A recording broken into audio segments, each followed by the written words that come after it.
여러분, 이번 영상에서는 그러면 우선순위 목표 계획 모형을 가지고 한번 다기준 의사결정하는 예제를 다뤄보도록 하겠습니다. 자, 먼저 이 예제는 이제 우리나라 국토교통부의 고용 창출 정책에 대한 예제입니다. 그래서 이 국토교통부의 첫 번째 목표, 제일 중요한 목표는 최근에 이제 건설 인력 실업 사태를 해결하기 위해서 최소한 100만 일의 그 기능 노동력 일자리 창출을 목표로 수도권 도로 정비 사업을 추진을 하고 있어요. 그러니까 최우선 목표가 100만 일의 기능 노동력 일자리 창출이다 라는 상황인 거고요. 네, 일자리의 단위는 이렇게 일수로 다 환산해가지고 표현을 했습니다. 그때 이제 당연히 뭐 현실적인 제약 조건이 있을 텐데 일단 일자리도 두 종류로 좀 분류를 해서 고급 기능 인력의 일자리랑 그리고 일반 인력 일자리로 좀 분류를 했어요. 근데 고급 기능 인력은 일당 12만 원이 드는 상황이고 그리고 이 사업에 즉각적으로 좀 투입이 가능하다. 고급 기능 인력은.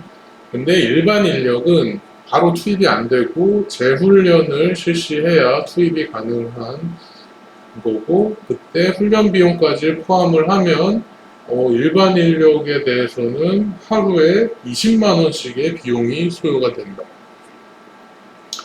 그런 거고 그리고 국토교통부가 이 사업에 책정한 예산은 2,400억 원이다. 돈이 무한정 있는 건 아니니까요.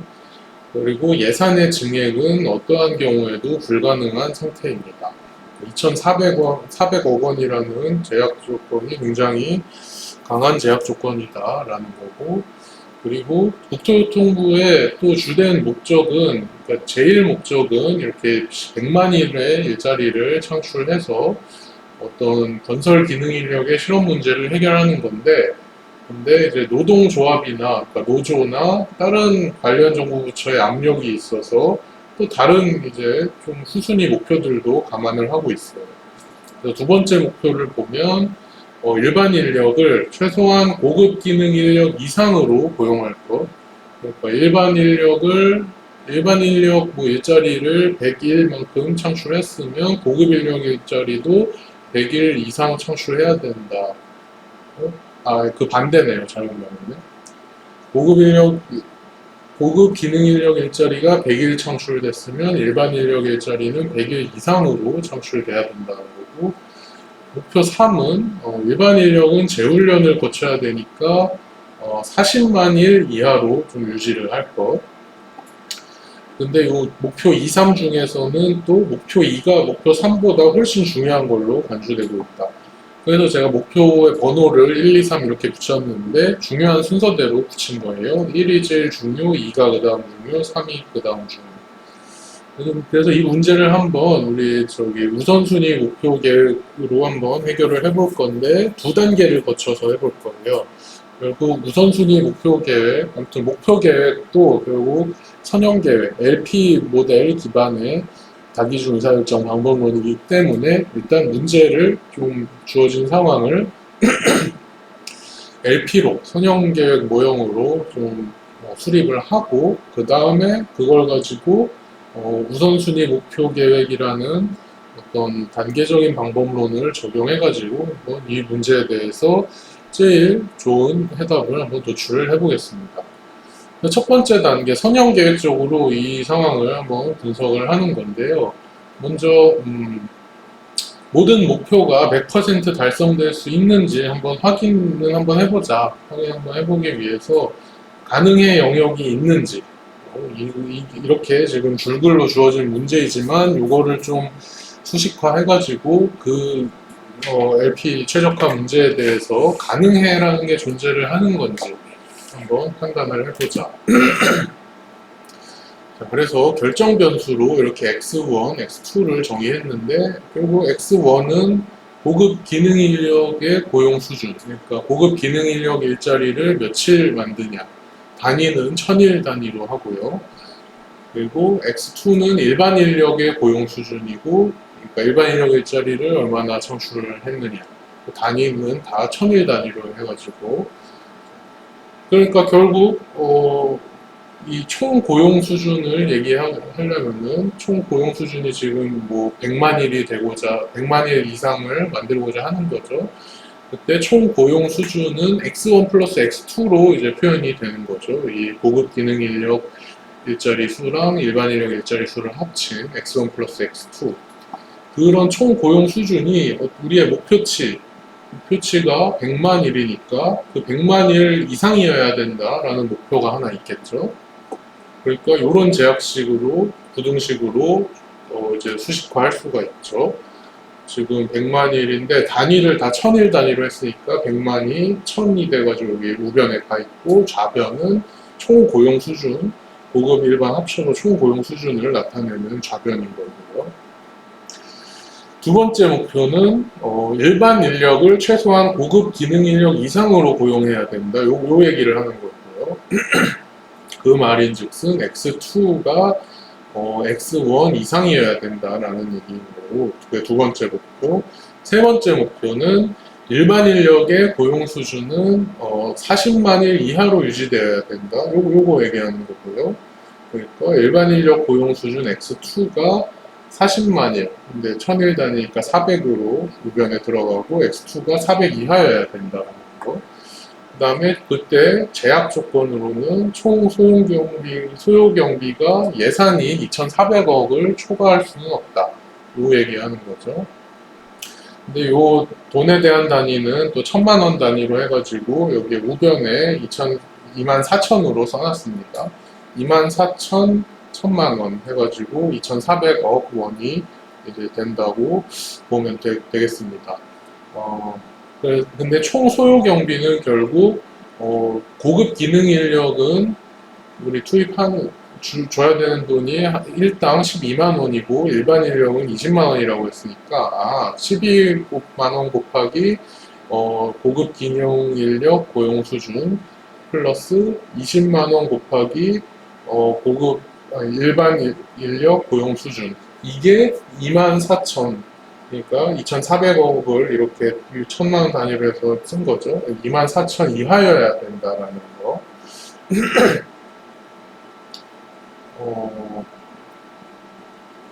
그렇죠. 이게 단위가 좌변의 단위는 여기에 뭐 1,001, 일은 1,000일 단위로 하고 여기에서는 뭐 10,000원으로 했는데 단위를 잘 이렇게 조합해서 맞춰 보면은 단위가 이제 맞을 거예요. 자, 그래가지고 첫 번째 단계 선형 계획적 분석 계속 하고 있는 건데 한번 우리가 이거 가능의 영역이 있는지 판단해 보고 싶었던 거잖아요.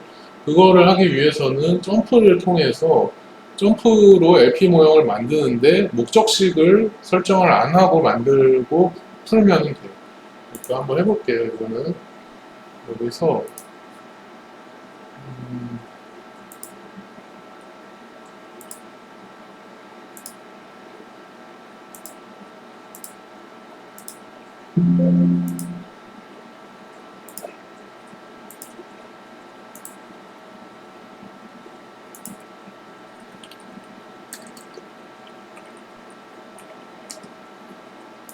이런 식으로 파이썬 저기 주피터 노트북 파일 하나 만들고 그 다음에 커널 줄리아로 커널 고르고 한번 해보겠습니다. 그래서 using 점프 그리고 하이스 옵티마이저까지 using으로 불러오고 그 다음에 이제 요렇게 제약식 만들었는데 요거를 그대로 다 입력을 해줄게요. 그래서 모델 객체 하나 만들고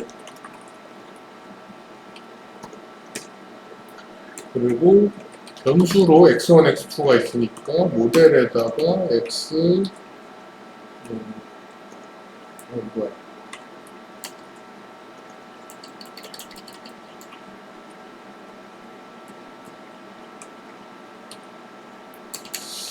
왜 안 돼?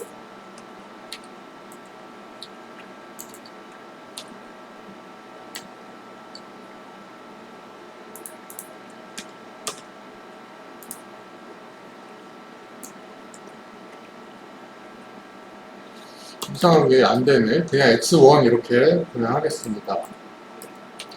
x1이 0 이상이어야 되고, 그리고 x2가 0 이상이어야 되는 변수 만들어주고, 그 다음에 제약 조건 하나, 둘, 셋, 네 개를 다 입력을 할게요. 컨스트레이트 모델 x1 플러스 x2가 1000 이상이어야 되고, 컨스트레이트 모델 x2가 x1 이상이어야 되고, 컨스트레이트 모델 그리고 x2는 400 이하여야 되고, 그리고 컨스트레이트 모델 12x2 플러스 20x, 12x1 플러스 20x2가 24,000 이하여야 되고. 자, 그렇게 한 다음에 한번 레이텍 포뮬레이션으로 출력하면은 요런 LP 문제가 딱 나옵니다. 자, 근데 여기 목적 함수가 딱히 설정이 안 돼 있고 그냥 feasibility라고 써 있는데, feasibility라는 거는 뭐 실행 가능성이라는 거죠. 그러니까 요 문제를 풀면은 이렇게 구성된 제약식의 영역이 있는지 없는지 그거를 이게 우리 점프가 알려줍니다. 이렇게 해보면은 지금 여기 결과물이 이렇게 나와요. 여기 모델 스테이터스 이거 보면 infeasible이라고 나와요.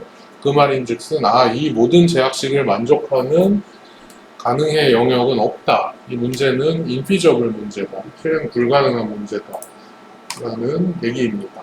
이렇게 확인해 볼 수가 있고, 자, 그러니까 지금 모든 목표를 100% 달성하는 게 불가능하다 이거예요. 그런 경우에는 우리가 고용 계획을 어떻게 세우는 게 바람직할까?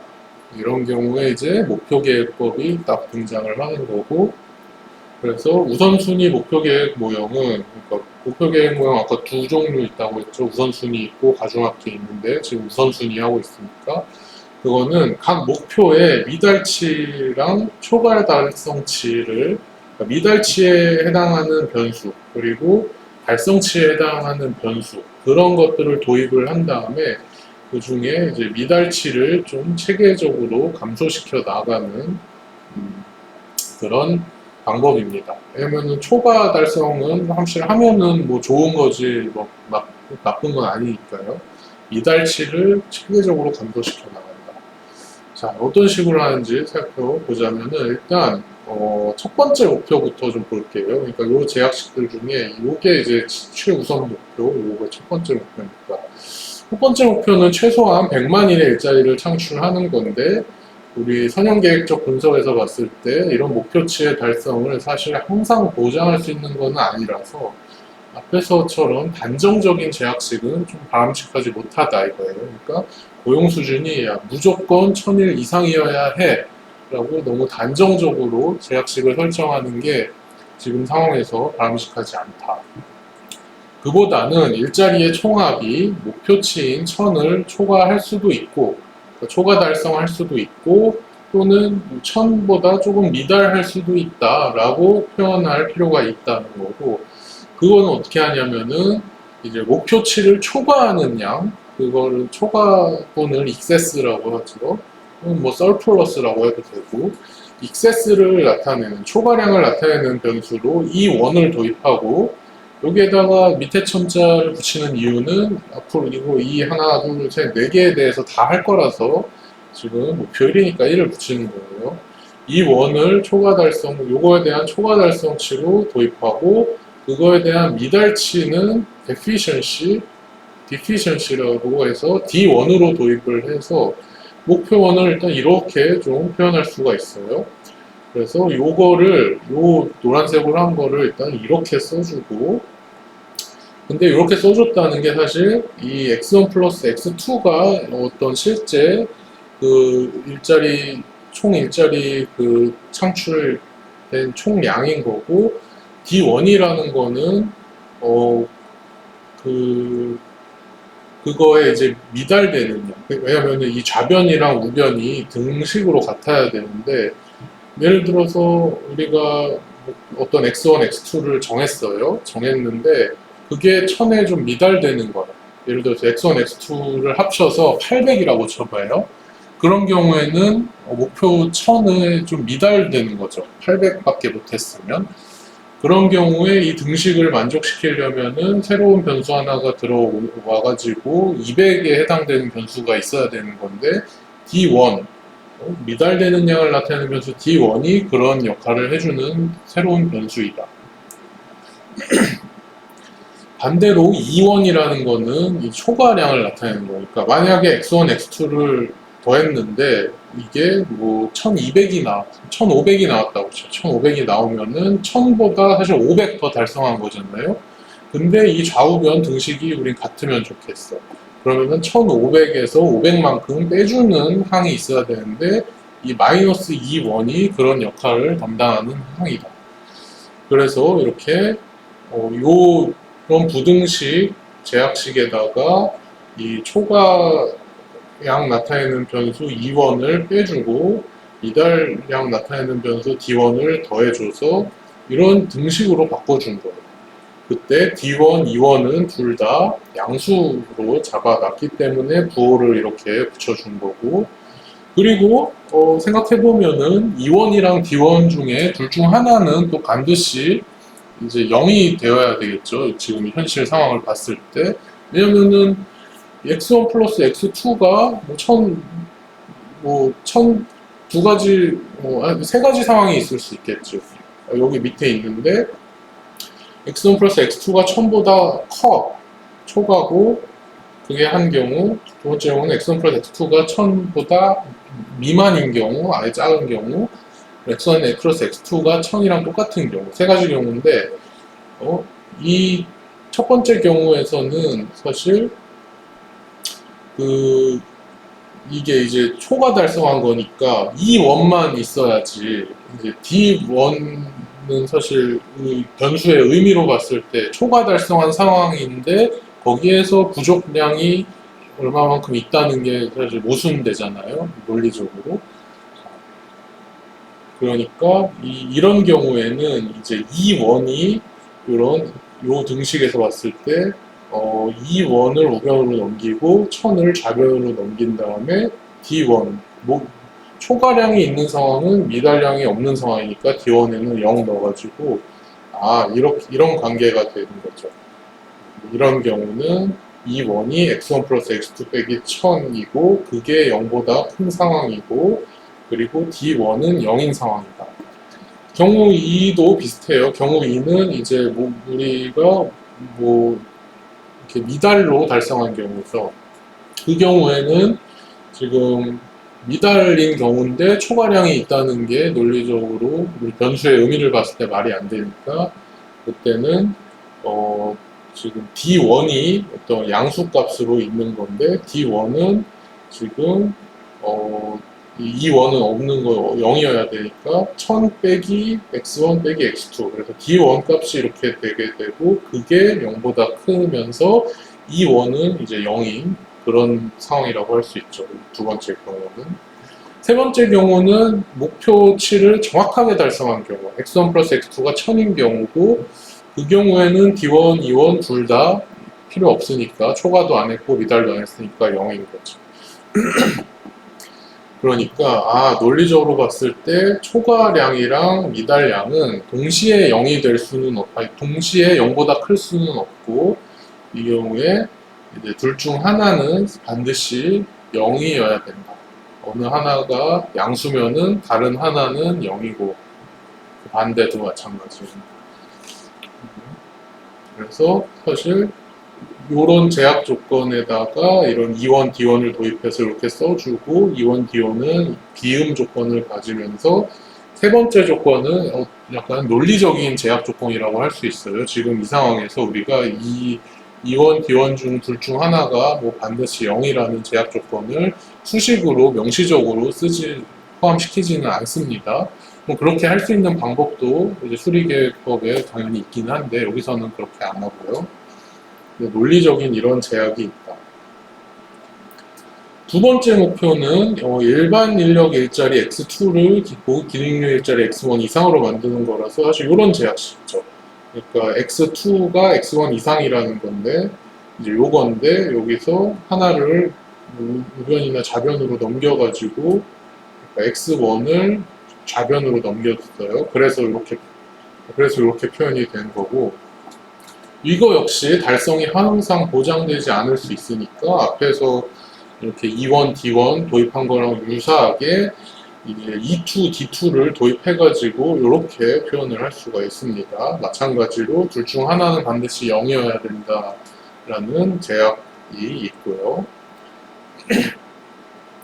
그리고 세 번째 목표는 일반 인력 일자리를 400 이하로 유지하는 이제 요건데, 이것도 똑같이 E3, D3를 이렇게 도입을 해서, 그리고 E3, D3는 다 비음이고 둘 중 하나는 0이라는 제약을 도입을 해서 목표 3을 이거를 느슨하게 표현할 수가 있다. 자, 그 다음에 이제 우리가 어느 순간부터 이제 우선순위 목표 모형 적용하는 두 번째 단계를 하고 있는데, 거기서 단계 2-1로 한번 목표 1을 달성하기 위한 모형을 수립을 해보겠습니다. 왜냐면은 목표 1이 가장 중요한 목표니까요, 지금.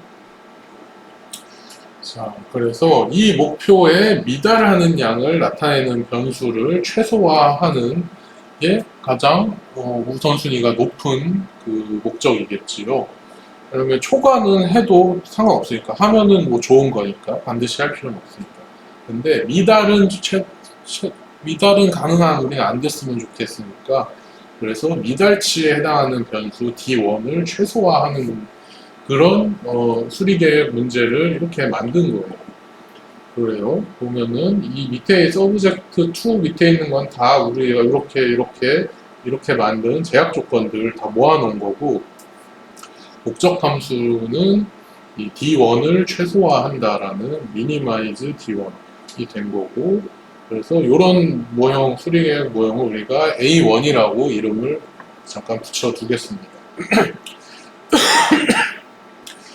근데 이 모형 A1은 사실 마지막 3개, 요거 둘 중 하나는 뭐 0이어야 된다, 이런 제약 조건이 있어가지고 이거는 사실 LP가 아니에요. 여러분들 경영과 1 시간에 아마 배웠겠지만은 이런 식의 제약 조건이 들어가 있으면 선형 계획 문제가 아닙니다. 자, 근데 그 3개만 좀 제외를 하면, 요 3개만 싹 없애버리고 나머지만 보면은, 그러면은 LP 문제가 돼요. 그거를 우리가 B1이라고 하겠습니다. 근데 이제 B1은 LP니까 여기에 가능해가 존재하면은 점프 같은 걸로 풀어서 쉽게 해를 구할 수가 있습니다. 근데 사실 일반적인 수리계획 관점에서 보면 이 모형 B1은 모형 A1에서 제약 조건 3개를 제외한 거니까, 사실 이 B1의 가능해들 중에는 E1이랑 D1이 동시에 양의 값을 갖는, 그러니까 여기 보면 E1, D1 둘 중 하나는 다 0이어야 된다, 이런 얘기가 있는데, 뭐 꼭 E1, D1 아니더라도 E2, D2 이런 제약이 있는데 이거를 어기는 해가 있을 수 있다는 거죠. 근데 사실 그런 해는 모형 B1에서는 최적해가 될 수가 없어요. 그러니까 이게 핵심인데, 그러니까 이런 이제 선형 계획이 아니게 만드는 제약 조건을 제외하고 이걸 푼다 하더라도 자동적으로 이걸 만족하는 해가 최적해로 나오는 그런 특성을 가진 문제다, 이거는. 문제의 특성이 그런 거고요. 자, 왜 그러냐면은, 예를 들어서 E1이 200이고 D1이 100인 그런 가능해가 있다라면, 그거는 저기 어디야, 요 그냥 등식을 봤을 때 E1에 200 들어가고 D1에 100 들어가고 X1, X2가 뭐가 되고, 이제 그런 해가 있을 수는 있겠죠, 사실. 왜냐면은 뭐 그러지 말라는 제약식은 여기에 없으니까. 근데 이게 된다면 자동적으로 E1이 100이고 D1이 0인 그런 해도 당연히 돼요. 왜냐면은 E1, D1은 사실 여기에 들어가는 건데, 사실 이 뭐야 D1 빼기 E1 값만 이거랑 똑같으면은 D1 빼기 E1 값만 똑같으면은 D1, E1에 뭐가 들어가도 이 등식에 똑같은 영향만 주잖아요. 그래서 E1이 200, D1이 100이면 100, 200이니까 이 항이 마이너스 100이 된다는 거죠, 그냥. 근데 E1에 100 넣고 D1에 0 넣어도 그러니까 0, 100 이렇게 넣어도 사실 똑같다 이거죠. 그리고 그 헤들은 그리고 똑같다 이거죠. 그러니까 둘 다 가능하다. 이게 되면은 이것도 자동으로 가능하다. 그러니까 D1을 0으로 만든 거예요. 그러니까 여기에다 둘 다 D1만큼 빼준 그것도 가능해가 돼.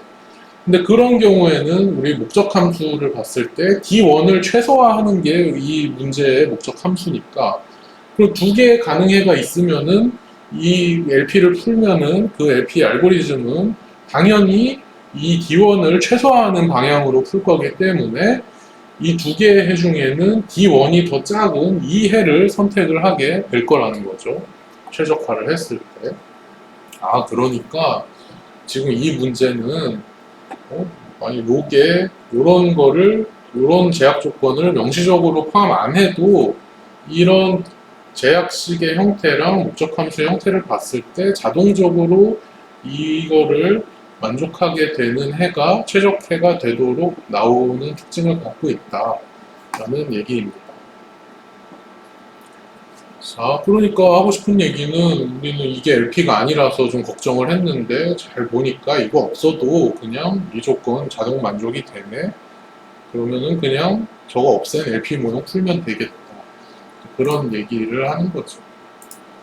그래서 한번 요 모형 B1을 점프에다 넣고 한번 풀어 보겠습니다. 그래서 가만히 있어봐.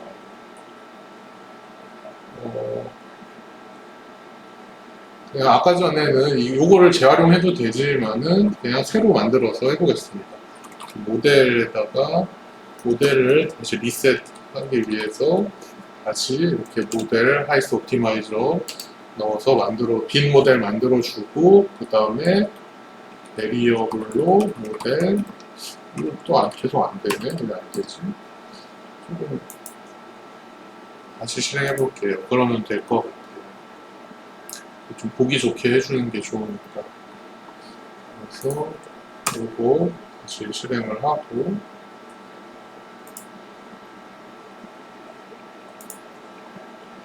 그다음에 여기서부터 다시 할게요. 그리고 여기에다가 x 그렇죠. 이제 됐죠. 이게 0 이상이어야 되고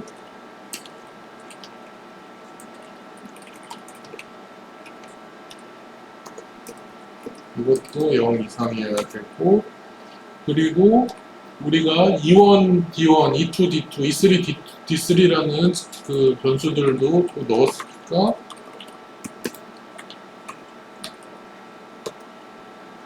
E1 이거 0 이상이어야 되고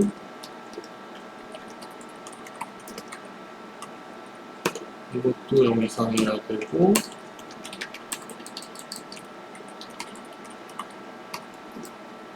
이것도 0 이상이어야 되고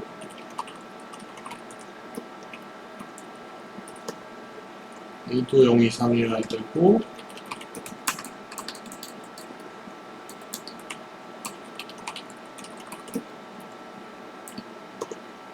코파일럿이 다 짜줘라 이렇게 해서 변수를 다 집어넣고 그 다음에 제약식도 집어넣으면은 그래서 x 요거 그대로 넣는 거예요 지금 요거 그대로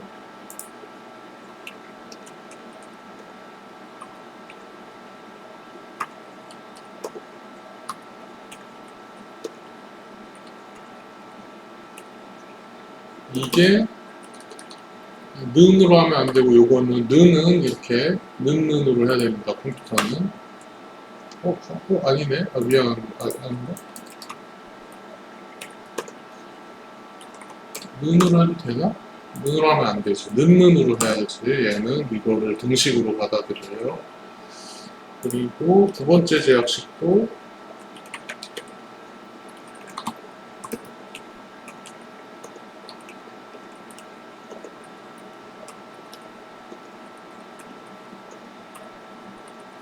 이렇게 들어가고, 세 번째 제약식도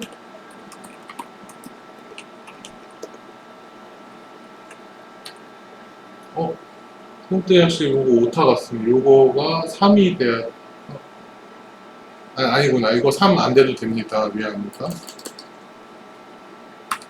저 E1, D1은 네, 이제 첨자 붙은 거는 그 제약식이 몇 번째 제약식이냐에 따라서 붙은 거니까 그 변수에 붙은 거랑은 지금 상관이 없어요. 400이다. 이렇게 넣고 12x1 플러스 20x2가 24,000 이하여야 된다. 자, 그러면 이제 사실 점프 모델 다 만든 거고, 이거를, 그리고 이번에는 저기 목적 함수가 있어야 되니까, 오브젝티브 모델, 미니마이즈, 최소화 문제니까 민 써주고, 그리고 D1을 최소화하고 싶은 거니까, 그냥 D1. 이렇게 하면은,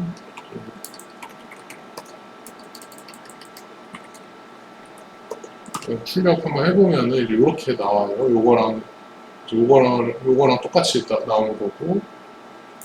이 다음에 이제 한번 풀어보면은, 과연,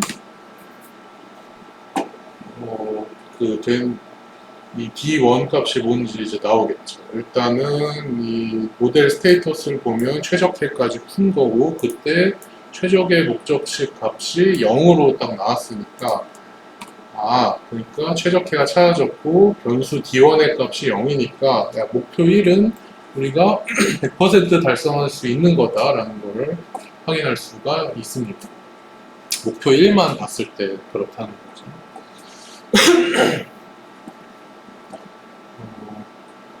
자, 그 다음에는 이제 목표 2도 살펴봐야겠죠.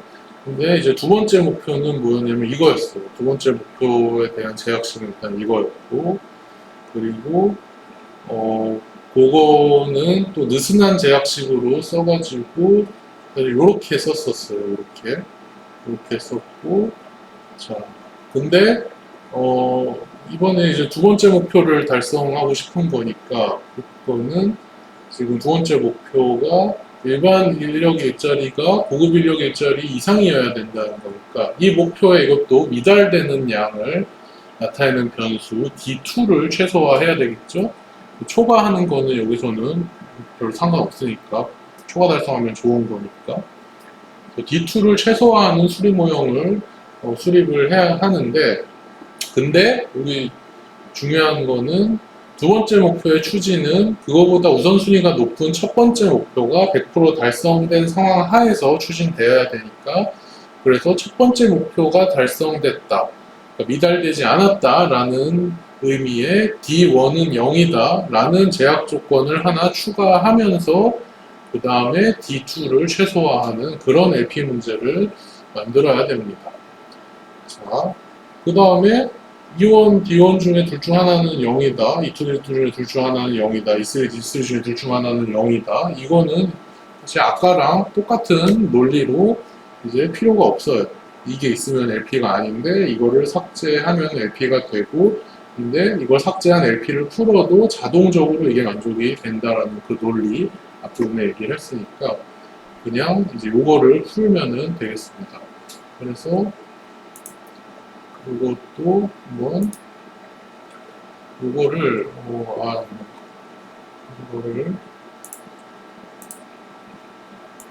이걸 제가 그대로 복사해가지고 붙여 넣고 해볼게요.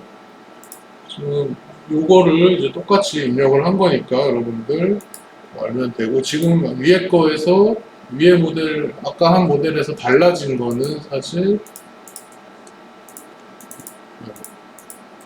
요 목적 함수가 E3를 최소화하는 걸로 바뀌었고요.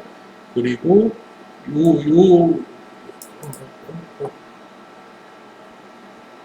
너무 지금 스크롤 많이 해서 여기 하고 있어요. E3를 최소화하는 게 아니라 잘못 복사했는데 요거를 복사해야 되고, 자 여기 아까랑 뭐가 다르냐면은 요 목적 함수가 D2를 미니마이즈 최소화하는 걸로 바뀌었고, 그리고 첫 번째 목표에 대한 미달치 D1이 0이 되어야 된다는 조건이 하나 추가된 그런 상황입니다. 요거를 딱 풀어보면은, 얘가 이제 또 풀어가지고 살펴보면 모델 상태가 최적해까지 이제 옵티멀까지 푼 거고, 그때 최적해는 0이다. 아, 그러니까 저기 D2를 최소화하는 목표도 사실 100% 달성이 된다. 근데 이때 고려한 제약 조건 중에 D1이 0이다 라는 제약이 있으니까, 아, 이 말인즉슨 D1이랑 D2는 동시에 0이 달성 가능하다라는 거죠. 목표 1이랑 목표 2는 둘 다 동시에 100% 달성할 수 있는 목표들이다. 자, 그 다음에 있는 이제 목표 1, 2 했으니까 목표 3을 해보자면, 세 번째 목표는 보면은, 이거는 아까 그 제약식이랑 조금 다른데, 일반 인력 일자리가 뭐 이하여야 된다라는 거니까, 아까 거는 최소한 뭐 이상이어야 된다고 이런 거였는데, 이거는 뭐가 뭐 이하여야 된다라는 거라서, 이거는 100% 달성하려면은 이거를 우리가 이제 일반 인력 일자리가 400보다 초과되면 이제 안 좋은 거예요. 그러니까 초과량을 나타내는 변수 E3를 최소화하는 그런 수리 모형을 만들어야 되고, 그때 이 세 번째 목표는 목표 1, 2보다 후순위 목표니까 목표 1, 2를 100% 달성한 상황 하에서 추진돼야 되니까 D1은 0이고 D2는 0이다 라는 그런 제약 조건이 포함이 이렇게 돼야 되는 거고요. 이게 포함이 돼야 되고, 그리고 이렇게 둘 중 하나는 0이어야 된다는 거 다 있어야 되는데, 이것도 똑같은 논리로 얘 그냥 빼버리고 LP로 만들어서 풀어도 된다. 그래서 점프를 가지고 그런 수리 모형을 이렇게 구현을 한 다음에 딱 풀어보면은 이제 어떻게 나오는지 살펴보면은, 자 지금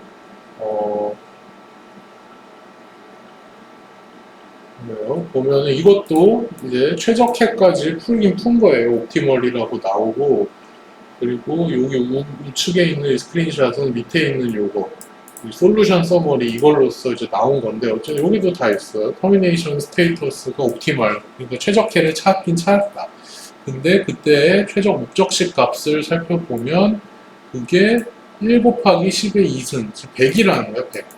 그러니까 0이 아니라는 거죠. 지금 우리가 이 원을 최소화하는 문제를 풀었는데, 이 원이 0이 아닌 게 최적해가 나왔으니까 0이 안 된다는 거죠. 아무리 E3를 아무리 낮춰봤자 이게 0이 안 된다. 자, 그 말인즉슨 목표 1, 2를 100% 만족한다는 조건 하에 그 목표 3을 최대한 달성하고자 하면은 목표 3은 100% 달성이 안 되고, 100만큼 초과 달성을 초과 100만큼 이제 초과할 수밖에 없게 된다. 그 말인즉슨 우리 X2가 400 이하였으면 좋겠는데 X2가 사실 500이 나왔다는 거죠. 그러니까 목표 1과 2를 100% 달성하면서 동시에 목표 3을 100% 달성하는 것은 이제 불가능하다라는 그런 결론입니다. 자, 그래서 한번 이 문제에 지금 해를 한번 다 출력을 해볼게요.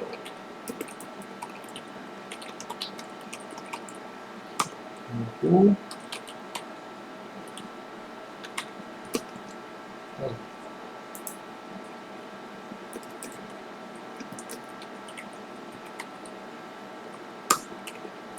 이렇게 하면은 이제 모든 변수들의 그 값이 출력이 되는데, 이렇게 나왔다 이거죠. 이렇게 나왔는데 보니까 2원, 2원, D1은 둘 다 0이고 2원, D1이라는 게 이제 첫 번째 목표에 대한 목표 달성에 대한 이제 초과치랑 미달치인데 둘 다 0이니까 그 첫 번째 목표는 정확하게 달성을 한다는 거. E2, D2도 둘 다 0이니까 두 번째 목표를 정확하게 달성한다는 거. 그리고 E3, D3는 근데 이게 둘 다 0이 아니고 E3는 100이니까 그거는 세 번째 목표는 우리가 정확하게 달성을 못하고 그거를 결국 달성을 못한다는 거죠. 못하고 100만큼 초과하게 된다. 자, 그리고 그때 x1과 x2의 값은 둘 다 500이다. 그래서 요거를 우리가 이제 단위를 뭐 1000일 또는 저기 얼마였죠? 100억 원이었나? 1000일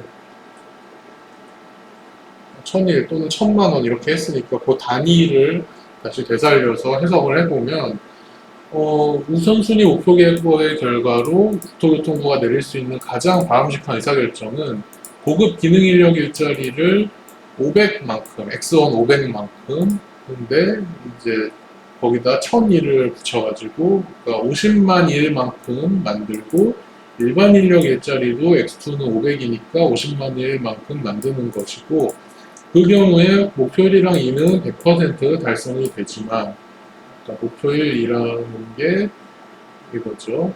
100만 일 이상 달성을 하고 이 목표 2는 일반 인력을 최소한 고급 기능 인력 이상 고용한다는 거니까 이거 X2가 X는 이상이어야 된다고 만족이 되는 거잖아요. 이게 지금 500, 500 들어가면 이게 는이니까 이상이라는 조건을 만족하니까. 근데 X2의 값이 지금 X500이라고 했으니까 그 500이 400 이하여야 된다라는 이 조건은 지금 만족을 못하는 거죠. 만족을 못하고 목표 3은 이제 100만큼, E3가 100이니까 100만큼인데 단위가 1000일이니까 10만 일만큼 초과하게 된다. 라는 결론을 좀 도출할 수가 있겠습니다. 그래가지고 이렇게 하는 게 목표 계획법이고 국토교통부 예제처럼 우선순위 목표 계획 모형을 통해 순차적으로 목표치에 가까운 의사결정을 내리는 과정을 이렇게 요약해서 표현하기도 하는데요. 지금 이제 마지막 요거 마지막으로 만든 LP 모형에다가 이 목적 함수만 이런 형태로 다르게 표기를 했는데 이렇게 여기에다 괄호 열고 목표 계획 모형이라고 써주고 그리고 이렇게 최소화라고 쓰고 목적 함수를 P1 괄호 열고 D1 P2 괄호 열고 D2 P3 괄호 열고 E3 이렇게 쓴 거는 사실 이게 어떤 수식을 나타내는 게 아니라 D1, D2, E3를 순차적으로 최소화하는 우선순위 목표 계획 모형이다라는 것을 표기하는 표기법이다. P1, P2, P3는 프라이어리티 1, 프라이어리티 2, 프라이어리티 3라는 뜻으로 쓰는 거고. 자, 그래가지고 우리가 이 예제에서는 제가 목표 계획법의 개념을 하나하나 설명하려고 이렇게 점프를 이용해서 순차적으로 LP를 만들어서 우선순위 목표 계획을 했는데 일반적으로는 이것도 우리 저기 AHP나 DEA처럼 뭐 약간 편하게 자동적으로 해주는 그런 패키지나 뭐 소프트웨어가 있을 거예요. 있는데 제가 줄리아로 하는 거는 딱히 좀 적당한 걸 찾지를 못해서 이거에 대해서는 좀 소개를 하지를 못했습니다. 여러분들 다 개념을 아니까 점프 이용해서 다 하면 되겠습니다. 그래서 다음 영상에는 목표 계획법 중에 가중합계 모형을 소개해 보도록 하겠습니다.